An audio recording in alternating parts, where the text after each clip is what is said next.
Hey, just a quick video today. I decided I wasn't going to do any exclusive content today because I have been playing Fight and Rage on Switch, and I've been working to get the port review ready for that. B, I did like 3 hours of grinding on Dragon Quest Heroes 2, trying to get the bow staff so that I could start like a new game plus bow staff playthrough. But I ended up getting nothing, even with the cheat engine code on to just one shot that boss that drops them. I decided I'm probably not going to be playing it much more. It seems like it's a massive grind. The gear is not very interesting either. That's usually a pretty big deal breaker for me in any grindy game. If like 90% of the gear is just doing 5% more damage, and especially in endgame, a lot of the accessories are completely useless. They don't have interesting enough fixes on them to really warrant grinding them, and then grinding them out in the first place is really rough as well. So maybe after this month cools down, next month is looking pretty barren for me. I may try to do some more grinding for that bow staff, and then maybe I'll do like a new game plus run. That might be something fun that people would like to watch. But all I pretty much did today was I just one shot that boss for like 3 hours, and I got pretty much everything but the bow staff. Anyway, today there's going to be a number of things going on. The first is Contra World Core.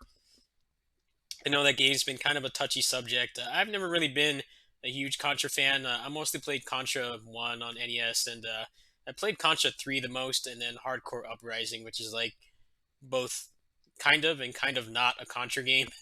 A lot of people have been saying that they would prefer that to have been localized instead. I definitely can see why. I think that's the Contra game that most people had access to because it was like a $15 game on Xbox 360 and PS3 last gen.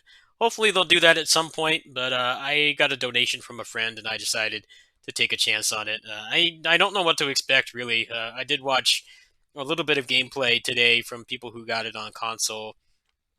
And like mechanically, it seems pretty decent. I did get a little bit of a peek at the customization. It looks like you'll be able to make some fun builds in that game. Which, coming from Dragon Quest Heroes 2, where there's like absolutely nothing of the sort besides just stacking damage, I think I might actually enjoy it. But I may also drop it as well. I will at the very least put out a port video.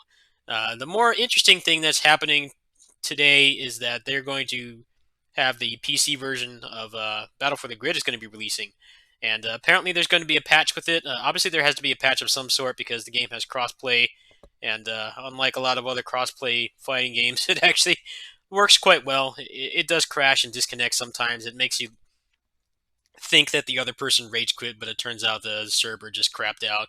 Hopefully, they'll improve that in the patch. Apparently, there's going to be at least one new character and one new mechanic. So I'll be hopping on the PC version, see how it runs.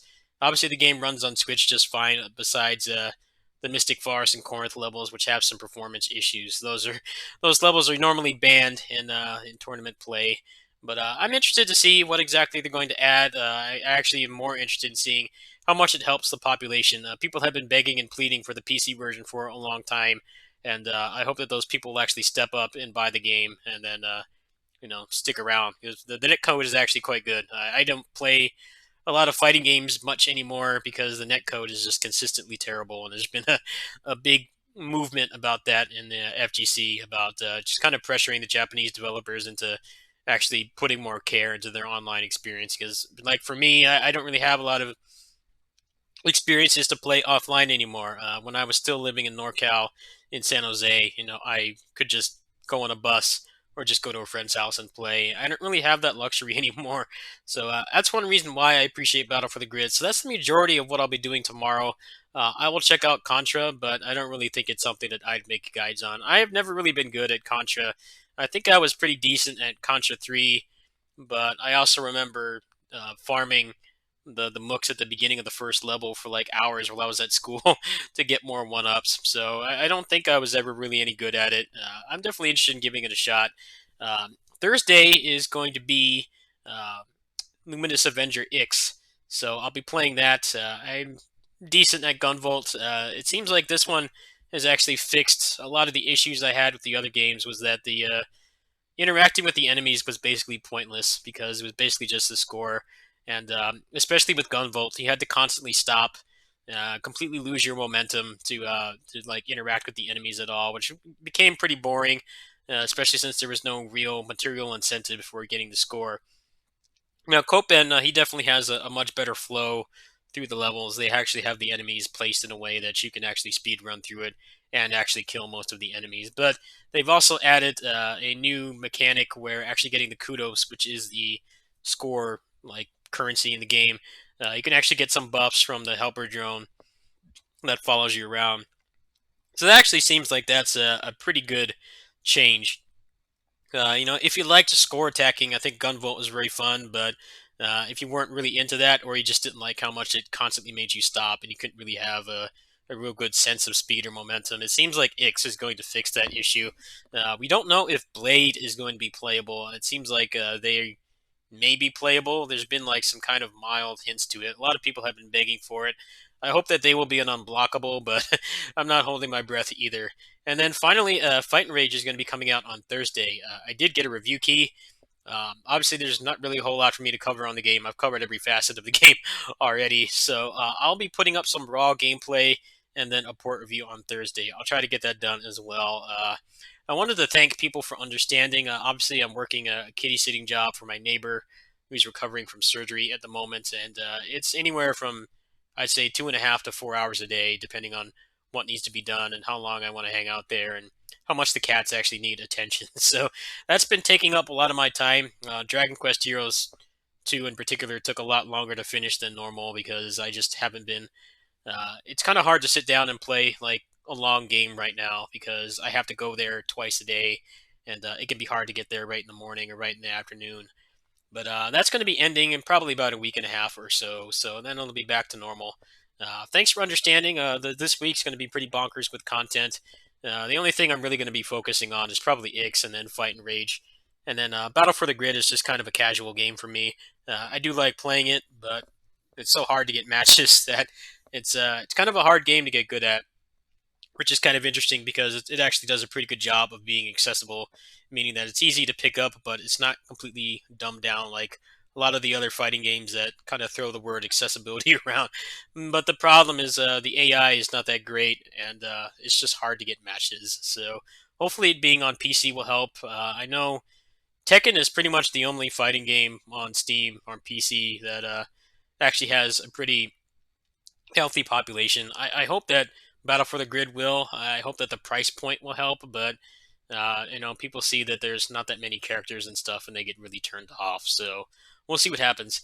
Anyway, that's it for today. I will be on in the morning. I need to do my shift as early as possible, and then get back here by like 9 or 9:30. I don't know when the patch is going to drop, but if the patch drops for Battle for the Grid on Switch first, and then I'll be playing that. Otherwise, I'm going to be waiting for the PC version, and then I don't know when my Contra key will come in. So stay tuned. This week's going to be pretty bonkers, and then after that, it should be back to normal. October, I really don't see myself doing much unless anything is like Ninja announced or released or something. And the only thing I was really looking at was Indivisible.